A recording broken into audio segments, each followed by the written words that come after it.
I am Neha Verma, and you must be so scared about the boards exams that are going to come in Feb.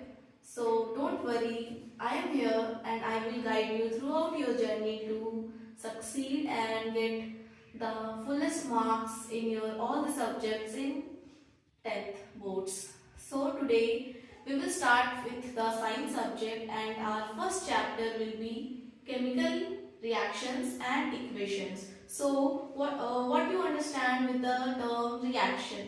So अगर आम भाषा में बात करें तो generally जब हम कुछ खा लेते हैं तो लोग बोलते हैं कि नहीं मुझे थोड़ी रिएक्शन हो गई, या फिर कभी भी आपके पेरेंट्स ने आपको मना किया होगा कि दूध को और साथ में नॉनवेज को कभी नहीं एक साथ कंज्यूम करना चाहिए, उससे आपकी बॉडी में रिएक्शन हो सकते हैं। तो उसी तरीके से हम केमिस्ट्री में भी रिएक्शंस को पढ़ेंगे।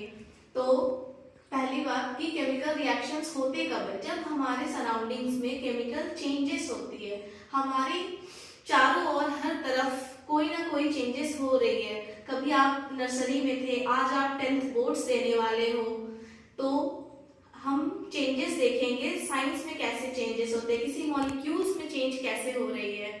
तो फर्स्ट हम देखेंगे कि उसमें क्या क्या बदलाव आते हैं। तो जब भी कोई केमिकल चेंज होती है तो सबसे पहली जो चीज होती है उसमें कोई बिल्कुल एक न्यू सब्सटेंस फॉर्म होती है जिसको आप वापस से रिवर्स नहीं कर सकते। जिस तरीके से आप देखते होंगे कि पहले आपने पानी को आइस क्यूब बनाया, फिर वापस से आपने उसे रूम टेम्परेचर पे रखा तो वापस से वो मेल्ट होकर वाटर बन जाती है।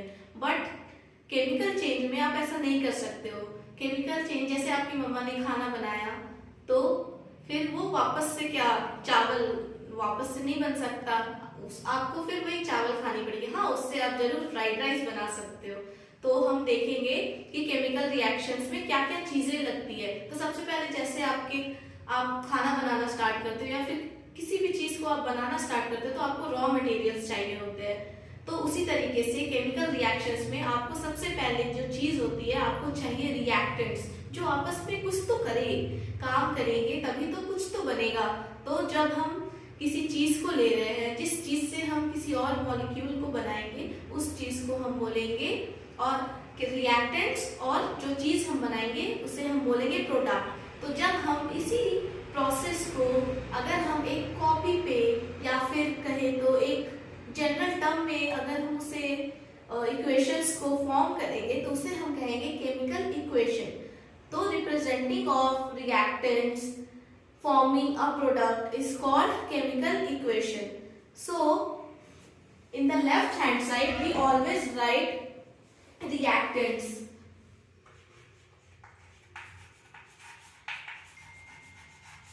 and in the right hand side we used to write product. Okay, so substances can be in the three forms, like they can be in the solid or in the liquid or in the gaseous form.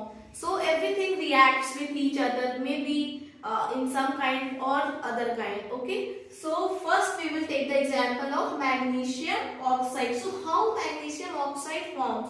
So if you will take a magnesium ribbon and you will burn it, so after reacting it with oxygen molecule it gives magnesium oxide, and it is a white powder and we call it ash. Okay, so when you will try to burn magnesium ribbon you will get a white flame. So what it indicates? It actually indicates the presence of magnesium. So right here we write LHS and we write on the product side RHS.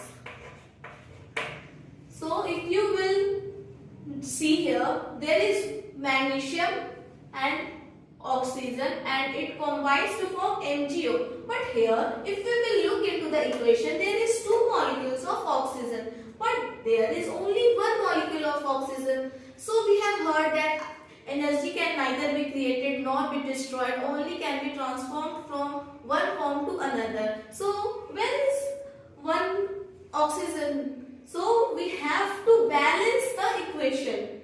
So we always write the equation in the balance form. So to balance it, we need balance equation. So how we will balance equation? So we will make a table. First, we will make a column of elements. Second, we will write number of atoms in LHS or reactant.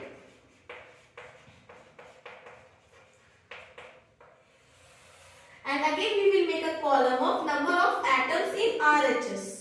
Okay. So first, we will observe how many elements are here. So we have two elements. One is magnesium and another one is oxygen. So in the left hand side, if you are seeing it, so here we have only one magnesium and here also we have one magnesium. So it is balanced. Now we will see the oxygen part. Here we are having two molecules of oxygen, but here we are having only one. So how to balance it? So if you will write two here, then oxygen is balanced. We will get two molecules of oxygen. Now if you will see here, अगर हम यहाँ पे देखेंगे तो आप देख रहे हो कि यहाँ पे तो मैग्नीशियम एक ही है और यहाँ पे दो हो गए, तो हम कैसे इसको बैलेंस करेंगे?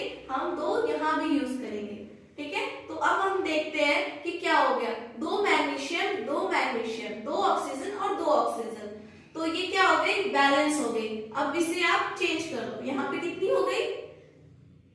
2 और यहाँ भी हो गई 2, फिर यहाँ भी 2। तो अब आप देख रहे हो कि ये क्या हो गया, लेफ्ट साइड और राइट हैंड साइड की जो एटम्स है वो बैलेंस हो चुकी है। तो इसी तरीके से हम और भी इक्वेशंस देखेंगे। तो हम यहाँ पे देखते हैं, जब आयरन को आप मॉइस्चर में छोड़ देते हो तो उसे हम रस्ट कहते हैं, तो रस्टिंग हो जाती है। तो जब आपने मॉइस्चर में छोड़ा तो वो क्या करता है कि वो वाटर मॉलिक्यूल से रिएक्ट करता है, वो क्या बनाता है? फेरस ऑक्साइड और हाइड्रोजन मॉलिक्यूल। तो यहाँ पे अगर आप देखोगे इक्वेशन में, तो फेरस एक है और यहाँ पे हाइड्रोजन भी एक है और यहाँ पे पर 3 मॉलिक्यूल्स ऑफ फेरस है और यहाँ पे 4 मॉलिक्यूल्स ऑफ ऑक्सीजन है। तो हम बैलेंस करने के लिए क्या किए, इस इक्वेशन में हमने फेरस में 3 लगाए ताकि बैलेंस हो जाए इक्वेशन। फिर हमने देखा कि 4 मॉलिक्यूल्स ऑफ ऑक्सीजन है और यहाँ पे एक ही थी, तो फिर हमने यहाँ पे 4 पुट किया।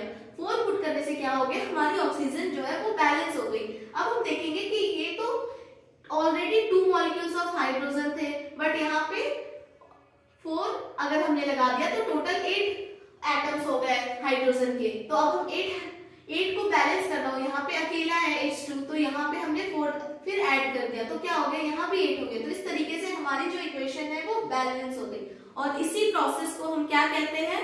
Rusting. Now we will see कि कितने टाइप्स ऑफ रिएक्शंस होते हैं। तो पहला आपका होता है कॉम्बिनेशन। तो कॉम्बिनेशन किसे बोलते हैं? जैसे हम पेयरिंग करते हैं ना, व्हाइट शर्ट के साथ हम नेवी ब्लू पैंट पहनेंगे या फिर नेवी ब्लू या फिर ब्लू जीन्स डालेंगे या फिर ब्लैक जीन्स डालेंगे। उसी तरीके से केमिकल मॉलिक्यूल्स भी अपनी पेयरिंग करता है। तो हम कॉम्बिनेशन में क्या करते हैं कि दो चीजें मिलकर एक प्रोडक्ट बनाती है। जैसे कि हम यहाँ पर देखेंगे कि CO कार्बन मोनोऑक्साइड और हाइड्रोजन एटम जो है वो मिलकर क्या बनाया? मिथेनॉल। हाँ बिल्कुल आपने सही सुना, मिथेनॉल। बट हाँ प्लीज आप कभी पी मत लेना कि हाँ मैंने मिक्स किया और मिथेनॉल बन जाएगा, फिर आप वाइन या फिर अल्कोहल, वो अलग चीजें होती है, ठीक है? वो हम कुछ और कंज्यूम करते हैं। या methanol is also a form of alcohol और ये यूज होता है हमारा फ्यूल के रूप में, जो हम शुगर केन वगैरह से भी हम फ्यूल बनाते हैं, जिसे हम बायोडीजल के रूप में बोल सकते हैं। तो यहाँ पे हमने नेक्स्ट अगर इक्वेशन लेंगे हम, तो ये है हमारा कैल्शियम ऑक्साइड, जिसे हम स्लेक लाइम भी कहते हैं। तो स्लेक लाइम में चूना आपने देखा होगा घर में, जब पुट्टी या फिर पेंट वगैरह होती है या फिर कुछ चीजें होती है, तो हम चूने में अगर पानी डालते हैं तो एक आपको हीट फील होता है। तो वो क्यों होता है? तो जब आप वाटर डालोगे इस लाइम में तो आपको फील होगा कि हीट रिलीज हो रही है और वो वाटर से रिएक्ट करके क्या बनाता है? लाइम, स्लेक लाइम बनाता है। नाउ अब हम देखेंगे डीकॉम्पोजिशन। डीकॉम्पोजिशन मतलब क्या होता है कि डिकम्पोज करना, किसी चीज को तोड़ना। कि अगर कोई प्रोडक्ट जो है वो किसी मॉलिक्यूल से टूट कर बना है तो उसे हम कहेंगे डीकॉम्पोजिशन। जैसे यहाँ पे कैल्शियम कार्बोनेट था हमारा, जब ये इससे आप बहुत ज्यादा हीट दोगे तो क्या होगा, ये टूटकर कैल्शियम ऑक्साइड और CO2 बनाएगा। यहाँ पे सेम चीजें थी, बस ये टूट के दो चीज, जैसे हम एग्जाम्पल देखते हैं, पहले हीरो होंडा एक कंपनी थी बट टूट के अब हीरो और होंडा अलग हो गई है। उसी तरीके से जैसे दो भाई होते हैं, पहले एक साथ एक घर में रहते हैं, फिर उनमें बंटवारा हो जाता है, उसी तरीके से यहाँ पे हम देखेंगे डीकॉम्पोजिशन रिएक्शन। फिर हम देखेंगे डिस्प्लेसमेंट। कुछ लोग होते हैं कि टीचर से लड़ते, नहीं मैम मुझे फर्स्ट आ गया है, मैम इसने तो गलती कर दी, ऐसे लोग बात करते। तो इसी तरीके से जिसका दबदबा होता है वो क्या करता है, दूसरे को रिप्लेस कर देता है और खुद अपनी जगह वहां पे बनाता है, तो उसे हम कहते हैं डिस्प्लेसमेंट रिएक्शन। तो यहाँ पे फेरस जो है वो पावरफुल था, उसने देखा कि ये लोग तो काफी अच्छे फ्रेंड्स हैं, कॉपर और सल्फेट, तो उसने क्या किया, दरार डाल दी इन लोग के बीच में, आग लगवा दिया। फिर इसने क्या किया कि Cu को और SO4 को अलग कर दिया, और फेरस ने क्या किया, आयरन ने खुद अपनी जगह बना ली और उसे अकेला कर दिया। तो इस प्रोसेस को हम क्या कहेंगे, डिस्प्लेसमेंट रिएक्शन। उसी तरीके से अगर अभी तो ये अकेला पड़ गया, कभी ऐसा होता है कि दो दोस्त है, दोनों दोस्त में लड़ाई हो गई, फिर वो लोग जो दुश्मन जो होते हैं वो एक साथ हो जाते हैं, और जो बीच में जो बच जाते हैं वो लोग भी सोचते हैं कि हम लोग अकेले क्या करेंगे, तो हम लोग भी एक हो जाते हैं। उसी तरीके से डबल डिस्प्लेसमेंट, इसमें क्या होता है कि ये लोग के बीच में कुछ अनबन हो गई, तो ये लोग अलग हो गए, सोडियम और आपका सल्फेट, और यहाँ पे आपकी बेरियम फ्लोराइड थी, ये लोग भी टूट गए। अगर आपने हीट दी, मतलब कुछ बहस हो गया है या फिर हीट मतलब हीटेड आर्ग्यूमेंट हम लोग बात करते हैं, तो उसी तरीके से जब हमने हीट दी तो क्या हो गया कि आपस में ब्रेक डाउन कर दिए। फिर क्या हो गया कि सल्फेट ने बोला कि आप अकेले हो तो आप उससे कॉम्बिनेशन बना के चलो हम लोग कुछ करते हैं, तो इन्होंने क्या बनाया, बेरियम सल्फेट। फिर यहाँ पे क्लोरीन भी अकेले था और ये NaCl भी अकेले था, तो इन्होंने क्या बोला कि चलिए हम लोग भी मिलकर कुछ बनाते हैं, तो इन्होंने क्या बना दिया, NaCl सॉल्ट, जो हम लोग अपने डेली इस्तेमाल करते हैं डेली लाइफ में।